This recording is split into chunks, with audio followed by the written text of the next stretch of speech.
नमस्कार, मैं हूं अजय लोहान और आप देख रहे हैं बिंदास हरियाणा।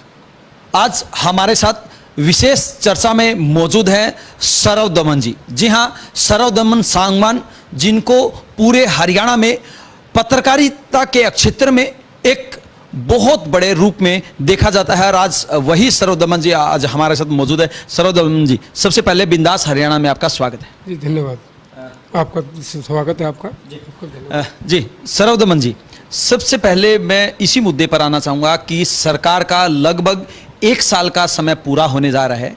इस 1 साल के कार्यकाल को, चाहे वो कोरोना दौर की बात हो या उससे पहले के दौर की बात हो या लॉकडाउन खुलने के बाद की बात हो, इस पूरे कार्यकाल को आप कैसे देखते हैं?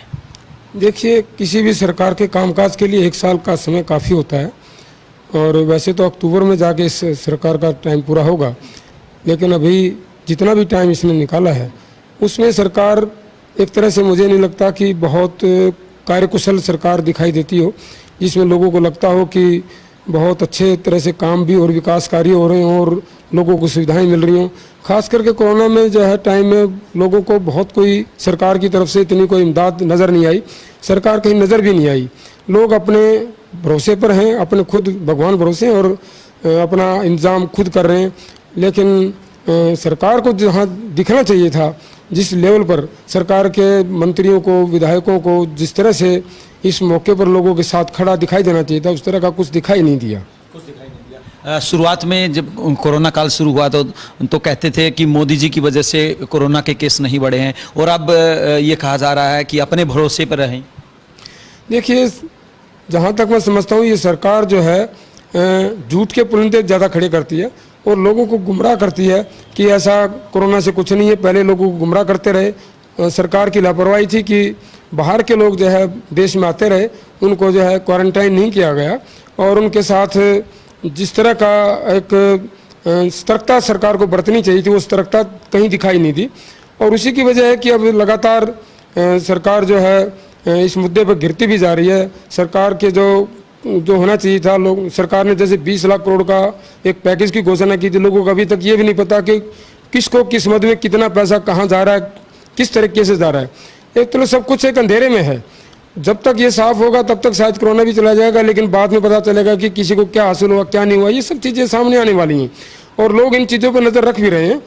लेकिन सरकार जो है कभी मुद्दा चीन के साथ मुद्दा करके, कभी या इस्लामिक जमात का नाम लेकर के उसका लोगों को गुमराह उलझाने की कोशिश करती रही है। उस पर ज़्यादा एनर्जी वेस्ट की है सरकार ने, जबकि इस वक्त सरकार को एनर्जी वेस्ट करनी थी लोगों को उनके सुरक्षित रखना, सुरक्षित पहुंचाना, उनके लिए सुविधाएं जुटाना, ज़्यादा से ज़्यादा हॉस्पिटल्स या उनके लिए बेड्स का इंतज़ाम करना। उनको अभी भी लोग जो बीमार हैं वो घूम रहे हैं, उनको कोई इलाज करने वाला नहीं, कोई अस्पताल दाखिल नहीं करता, घरों में रह के अपने लोग जो खुद ही इलाज कर रहे हैं। और सरकार का जहाँ दिखाई देनी चाहिए वो चीज़ कहीं पूरे देश में भी कहीं नहीं दिखाई दे रही है। तो सरकार जहाँ दिखाई देनी चाहिए, जहाँ सहयोग करने वाली बात होनी चाहिए, वहाँ नज़र नहीं आ रही। सरव दमन जी, हम अब हरियाणा के एक उस मुद्दे की बात करेंगे, उस पहलू को छूने की कोशिश करेंगे जो आज पूरा प्रदेश जानना चाहता है। हम बात करेंगे बड़ौदा उपचुनाव की। हालांकि आपका गांव भी उसी हलके के अंतर्गत आता है। अगर हम आपके गांव की बात करें तो नूरन खेड़ा इनका आपका गांव है और बिल्कुल बड़ौदा के बिल्कुल साथ लगता गांव है। तो अगर हम बड़ौदा उपचुनाव की बात करें तो वहाँ पे किस प्रकार का माहौल अभी फिलहाल आप देखते हैं? देखिए, अभी तक कोई कैंडिडेट सामने नहीं आए हैं, उस हिसाब से जो है अभी कोई बहुत ज़्यादा सरगर्मियाँ दिखाई नहीं देती, कोई जनसभा या कोई इस तरह का कुछ है नहीं।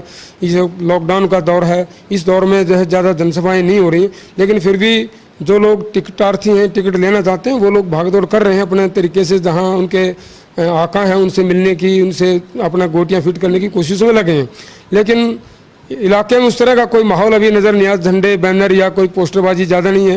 हाँ, एक कोई कर्नल रोहित चौधरी हैं, उनके जगह जगह बैनर्स जरूर नज़र आ रहे हैं, उनके जो है पोस्टर्स भी नज़र आ रहे हैं। पूरे हल्के में उनके पोस्टर्स जो है दिखाई देते हैं कि वो चुनाव में लड़ने वाले। लेकिन अभी वो किस पार्टी से लड़ेंगे, निर्दलीय लड़ेंगे, कैसे लड़ेंगे, ये अभी साफ नहीं है। लेकिन मुझे जहाँ तक लगता है कि इस बार बड़ा दिलचस्प चुनाव होने वाला है। ये सीट पिछली बार कांग्रेस के हाथ लगी थी और बीजेपी चाहेगी कि इस बार उनको जो है सीट मिले, क्योंकि पिछली बार जो है जब चुनाव था तो आम चुनाव था हरियाणा का, उसमें सरकार की एनर्जी कई जगह लगी हुई थी। इस बार सरकार पूरा जोर लगाएगी और इस सीट को हासिल करने की पूरी कोशिश करेगी और उसके लिए अपने जो भी उनसे बन पड़ेगा करेंगे। लेकिन अभी तक कोई नहीं, कांटे का मुकाबला रहेगा। बिल्कुल कांटे का मुकाबला हो सकता है। जहाँ तक मेरे को दिखाई पड़ रहा है या सुनने में आ रहा है हल्के में, जहाँ मैं गया हूँ कई जगह घूमा, लोगों से बातचीत की है, उसमें ये सामने आ रहा है कि अगर कांग्रेस ने श्री कृष्ण हुड्डा के परिवार से किसी को टिकट दिए तो शायद कांग्रेस ये लूज कर जाएगी। उधर अगर बीजेपी ने भी अपने पुराने कैंडिडेट योगेश्वर दत्त को दोहराया तो उनको भी हार का सामना करना पड़ सकता है। अगर दोनों ने कैंडिडेट चेंज किए तो बहुत कांटे का मुकाबला होगा और इसमें जेजेपी जो पिछली बार अच्छे नंबरों से इसमें तीसरे नंबर पर रही थी, वो कहीं दिखाई नहीं दे रही है अभी, उसका शायद कोई कैंडिडेट आएगा भी नहीं। लेकिन जहाँ तक इंडियन नेशनल लोकदल है, जो पिछली बार बहुत पिछड़ गई थी इस सीट पर, शायद 8-9 हज़ार वोट उनके हाथ लगे थे, जबकि पहले वो 4-5 बार ये सीट लोकदल जीत चुकी है। लेकिन इस बार जो है अभय सिंह चौटाला जिस तरह से लगातार थोड़ा सा गेन कर रहे हैं और जेजेपी का ग्राफ थोड़ा डाउन आ रहा है, उससे लगता है कि इस बार शायद लोकदल जो है वो कुछ थोड़ा बहुत करिश्मा दिखा सकती है। सरोदम जी, एक बात और अहम यहाँ पे बनती है कि आपने बताया कि इससे पहले कांग्रेस का गढ़ रहा है, कांग्रेस से पहले ये इनेलो का गढ़ रहा है। अगर हम पीछे के इतिहास की बात करें तो उससे पहले ये हल्का रिजर्व कैटेगरी में आता था और उसके बाद कांग्रेस के विधायक भी रहे हैं, लेकिन वहाँ की समस्याएं जो हैं आज भी ज्यों की त्यों बनी हुई है। ना तो वहाँ पे सड़कें हैं, ना ही कोई बड़ा शिक्षण संस्थान वहाँ पे है, कॉलेज नहीं है, हॉस्पिटलों की ज़्यादा नहीं है। तो इतनी सारी समस्याओं का क्या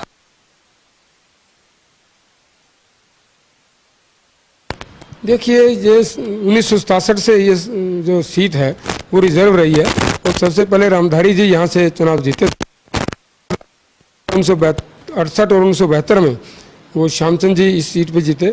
उसके बाद 2 चुनाव जो है भलेराम ने जीते हैं। उसके बाद जो है ये लोकदल का गठ बनता चला गया, कृपाराम पूनिया और रामफल लोकदल के जीते थे।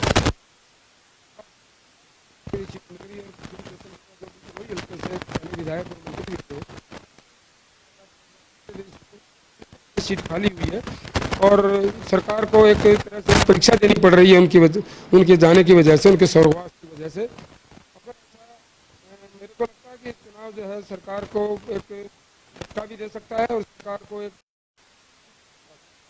अगर लोकदल का भी मजबूत गढ़ रहा है, बीजेपी का ये कभी गढ़ रहा भी नहीं। लेकिन पिछली बार जिस तरह से बीजेपी ने मोदी लहर में कहिए या बीजेपी के अपनी कुछ कैंडिडेट्स की वजह से इसमें सीट पे अच्छा मुकाबला बीजेपी ने किया था, लेकिन इस बार क्या होगा ये अभी भविष्य के गर्भ में है। लेकिन मैं ये समझता हूँ कि इस बार अगर बीजेपी ने ये लूज़ किया तो बीजेपी और जेजेपी जो कि इकट्ठा मिलकर चुनाव लड़ रही है इस बार, तो हो सकता है कि बीजेपी को बड़े मुश्किल का सामना करना पड़े, भविष्य के जो रहा है उसकी मुश्किल। बिंदास हरियाणा के सभी दर्शकों को एक बार फिर हम बता दें, अभी हमारे साथ चर्चा में हरियाणा के वरिष्ठ पत्रकार सरोदमन जी मौजूद हैं और इनके साथ हम हरियाणा की राजनीति पर और विशेष तौर से बड़ौदा का जो उपचुनाव होने वाला है उसके ऊपर चर्चा कर रहे हैं। सरोदमन जी, अंतिम प्रश्न आपसे पूछना चाहेंगे जो पूरा हरियाणा भी जाना चाहता है कि बड़ौदे हल्के की जनता क्या स्थानीय उम्मीदवार को तवज्जो देगी या बाहरी को, या अगर कोई पार्टी बाहरी उम्मीदवार लेके आती है तो उसको कितना हर्जाना हो सकता है? देखिए, बाहरी कैंडिडेट वो तभी लाया जाता है जो कोई बड़ी सेलिब्रिटी हो, कोई बड़ा उसका नाम हो, लोग उसको भले हल्के के कैंडिडेट के तौर पर ना पहचाने लेकिन वैसे उसकी पहचान हो, तो ऐसे लोगों को लाया जाता है क्योंकि पार्टी को सफलता भी मिलती रही है। लेकिन यहाँ बड़ौदा हल्के में इस वक्त जो है हालात कोई इस तरह के हैं कि बाहरी व्यक्ति को पसंद नहीं करेंगे। उपचुनाव में खास करके जो है बाहरी व्यक्ति नहीं चल पाता है, उसमें सभी पार्टियां उसमें जोर लगाती हैं, ताकत लगाती हैं, सबका फ्री होती हैं, उनके वर्कर सब जाते हैं, घर घर जाते हैं, तो उसमें बाहरी व्यक्ति को सफलता मिलनी बड़ी मुश्किल होती है। लेकिन प्राइवेट जो कैंडिडेट होते हैं, बाहर के जो कैंडिडेट होते हैं, उनकी और कई समस्याओं की पहचान के भी संकट होता है, मिलते नहीं जुलते नहीं है। लेकिन जो स्थानीय है उसको वहाँ लोग जानते हैं, पहचानते हैं, उसकी अच्छे बुराई, उसके जो भी मेरिट्स डिमेरिट्स हैं उनको जानते होते हैं, तो उसको अगर ठीक आदमी अगर कोई सामने आता है तो उसको ज़्यादा तवज्जो मिलती है। बिल्कुल, ये थे हरियाणा के वरिष्ठ पत्रकार सरोजमन जी, जिन्होंने बताया कि बड़ौदा हलके में बहुत सारी समस्याएं हैं जिनका समाधान अब की बार इस उपचुनाव में जनता करवाना चाहती है। इससे भी एक कदम आगे इन्होंने ये भी साफ कर दिया है कि अगर कोई भी पार्टी स्थानीय उम्मीदवार देती है तो उसको बहुत ज़्यादा फायदा होगा, और अगर मिलकर कोई भी पार्टी चुनाव लड़ती है तो उस हालात में भी उस पार्टी को फायदा होगा। हालांकि किसको कितना फायदा होगा और किसके सिर पे चौधर का ताज सजेगा, ये तो बड़ौदा हलके की जनता ही तय करेगी। विशिष्ट सहयोगी रोहित पंचाल और संदीप जांगड़ा के साथ अजय लोहान, बिंदास हरियाणा।